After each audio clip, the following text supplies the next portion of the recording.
സദാനന്ദൻ. അതെ. എന്താണ് എന്റെ പേരിന്റെ അർത്ഥം?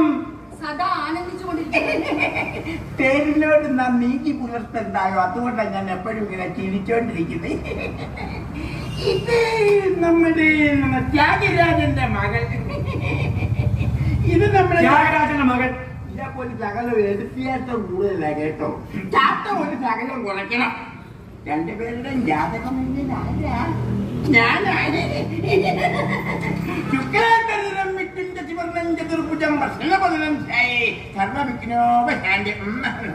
ഇയാൾക്ക് അച്ഛനെ നമ്മളെ അറിയാം.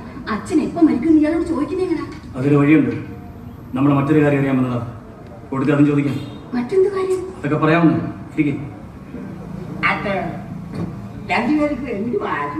ഞങ്ങൾ വന്നതിന്റെ മെയിൻ കാരണം എനിക്കൊന്നും അറിയത്തില്ല. എല്ലാം ഭഗവാന്റെ കൈകളില്ല. എങ്കിലും ചോദിക്കും എന്തു അറിയേണ്ടത്. അല്ല, ഇന്ത്യയുടെ ചന്ദ്രൻ ദൗത്യം വിജയിച്ചത്. അങ്ങനെ ഇരിക്കുന്നേ. ചന്ദ്രന്റെ ദക്ഷ ദൗത്യത്തിലാണ് ഇന്ത്യയുടെ പേടകം ചെന്ന് ഇറങ്ങിയത്. ഞാൻ കോമഡി പറഞ്ഞല്ല ഇങ്ങനെ ചിരിക്കാൻ. ആ ദക്ഷ ദൗത്യത്തിന്റെ കന്നിമൂല എവിടെയായിട്ട് വരുമെന്ന് ഒന്ന് രാശിച്ച് പറയാൻ പറ്റും. ഞാൻ സീരിയസ് ആയിട്ട് പറഞ്ഞതാ. അവിടെ ഒരു 5 ഏക്കർ സ്ഥലമാകാൻ വേണ്ടിട്ട്. ചിരിക്കണ്ട. ചന്ദ്രന്റെ ദർശനവും പ്ലോട്ടുകളായി തിരിച്ച് വിൽപ്പന തുടങ്ങിയിട്ടുണ്ട്. നിരവധി വെബ്സൈറ്റുകൾ വഴിയാണ് വിൽപ്പന നടക്കുന്നത്. നമ്മൾ ഓൺലൈനായിട്ട് കാശ് അടിച്ചു കഴിഞ്ഞാൽ ചന്ദ്രനിൽ നമുക്കുള്ള സ്ഥലത്തിന്റെ പ്രമാണവും നമ്മുടെ സ്ഥലത്തിന്റെ സാറ്റലൈറ്റ് ഫോട്ടോയും നമുക്ക് അയച്ചു തരും. നമുക്ക് ഷോക്കേസ് വെക്കാം. ചന്ദ്രൻ സ്വന്തമായിട്ട് 5 ഏക്കർ ഉണ്ടെന്ന് അഹങ്കാരത്തോടെ പറഞ്ഞുകൂടെ? ഇത് വെറും സാങ്കല്പിക കച്ചവടം മാത്രം. പക്ഷെ പലരും അത് വെക്കാറുണ്ട്. കുറെ കാലം കഴിഞ്ഞ് ഇത് നിയമവിധേയമായാൽ ചെറിയ പൈസക്ക് ചന്ദ്രൻ 5 ഏക്കർ സ്വന്തമാക്കിയില്ലേ?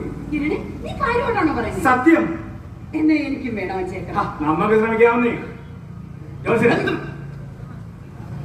45 വർഷമായി ഞാൻ വിളി കബളി നിർത്താൻ തുടങ്ങിയിട്ട് കേട്ടോ.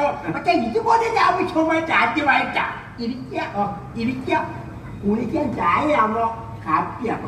ഒന്നും വേണ്ട. ആ ദർശനത്തിൽ നമുക്ക് വാങ്ങാൻ പറ്റിയ